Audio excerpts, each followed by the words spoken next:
બેર નહીં,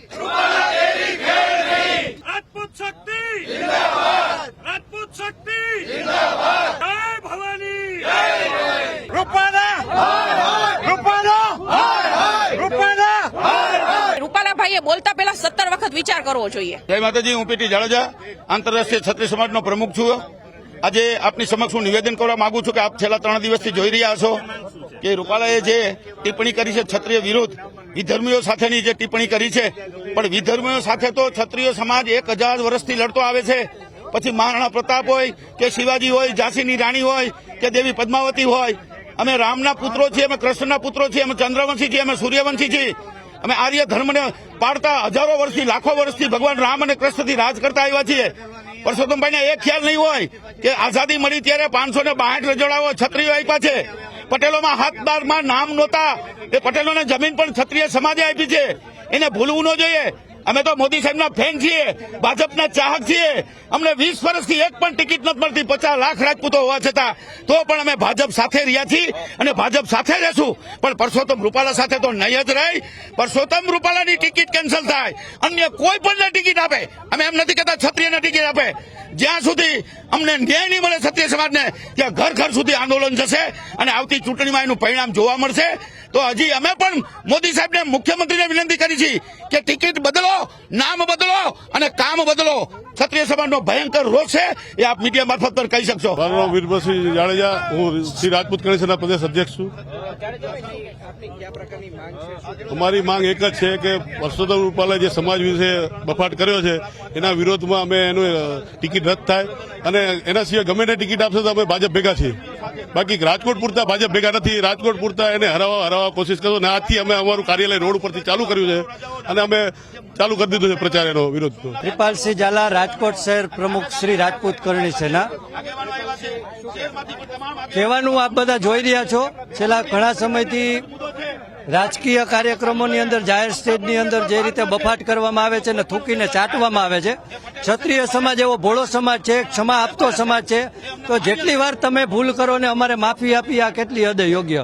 આજે તમે અમારી બહેનો દીકરીઓ સુધી જો તમારી પ્રતિક્રિયાઓ આપીને તમારી માનસિકતાઓ રજૂ કરો છો, તો આ ક્યારે પણ ક્ષત્રિય સમાજ સાખી નહીં લે। એના માટે અમે આ વિરોધ કરવા માટે એકત્ર થયા છીએ।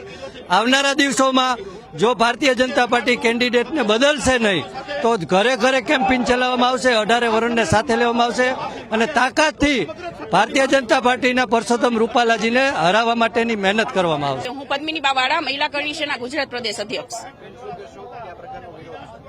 જી, આપણે રૂપાલાભાઈ જે બેફામ જે અમારા ક્ષત્રિયોના બહેનો વિશે જે બોલ્યા છે, જેને આપણે કહીએ ને કે એક અભણ વ્યક્તિ હોય, એ તો પોતે શિક્ષિત છે અને આટલા લેવલે પોલિટિક્સમાં જે આપણા નરેન્દ્ર મોદીભાઈએ, હું ખુદ બીજેપી પક્ષમાં છું, તો મેં પણ ઘરે ઘરે જઈને રૂપાલાભાઈનો પ્રચાર કરેલો છે અને અમને આ ખ્યાલ નહોતો કે આટલો બધો વિરોધ રૂપાલાભાઈના મનમાં, આટલો બધો આક્રોશ છે ક્ષત્રિય સમાજ વિશે, તો એ ન હોવો જોઈએ અને રૂપાલાભાઈએ બોલતા પહેલા 17 વખત વિચાર કરવો જોઈએ।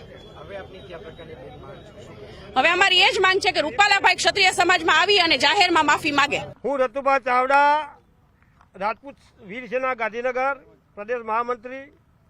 આજે પુરુષોત્તમ રૂપાલા જે ચૂંટણીમાં અમારા રાજપૂતો વિશે અને રજવાડો વિશે જે ખરાબ શબ્દો બોલેલા છે, તેના માટે પૂરા રાજપૂતોનો ભારતભરમાં વિરોધ થઈ રહ્યો છે। અમે આ અમારે અસ્મિતાની જે યુદ્ધ એના માટે ખોટા અમને પેલા કર્યા છે, એના માટે રાજપૂતો જંપીને બેસે નહીં। અમે કોઈ રાજકીય પાર્ટી કે પ્રચાર માટે ભેગા થતા નથી। અમારી માગ છે કે રૂપાલાને ટિકિટ બી એની ટિકિટ બી રદ કરો, ન કે જો આજે અમે ભેગા થયા છીએ દરેક જિલ્લામાં અમે રૂપાલા વિરુદ્ધ FIR ફરાવીને ગામે ગામ રાજપૂતો મક્કમ થઈ ગયા છે અને આજે અમે જવા દઈશું। માફી માગી એટલે માફી માગેલું કોઈ બોલેલું માફ થતું નથી। આજે ગુજરાતભરના રાજપૂતો આજે સમસમીને બેઠા છે, આજે સર્વે અમારા હવાની રાહ જોઈને બેઠા છે। માફી માગે બોલેલું પાછું જતું નથી। અગાઉ પણ જે પરેશ રાવલ બી અમારા સમાજ વિશે બહુ ખરાબ બોલેલા, માફી માગી એટલે વાત પતતી નથી। આના માટે અમે જંપીને બેસવાના નથી। અમે કોઈ રાજકારણ નથી, રાજકારણ કરવાનો નથી, અમારા સમાજનો સવાલ છે। આના માટે રૂપાલાને અમે માફ કરીશું નહીં। અને જો રૂપાલાની ટિકિટ મળશે, રૂપાલાની ટિકિટ રદ કરવામાં નહીં આવે તો પૂરા ભારતભરના રાજપૂતો ભલે ભાજપમાં માનતા હોય, કોંગ્રેસમાં માનતા હોય, કોઈ બી પાર્ટીમાં માનતા હોય, પણ કોઈ ભાજપને વોટ નહીં આપી એ અમારું આહવાન છે. અને આ લડત અમે ગામે ગામ ચાલુ કરેલી છે. અને અમે ભવિષ્યમાં જો આ રૂપાલાની ટિકિટ રદ કરવામાં નહીં આવે તો અમે ભવિષ્યમાં મોટા પ્રોગ્રામ આપવા માટે તૈયાર છીએ.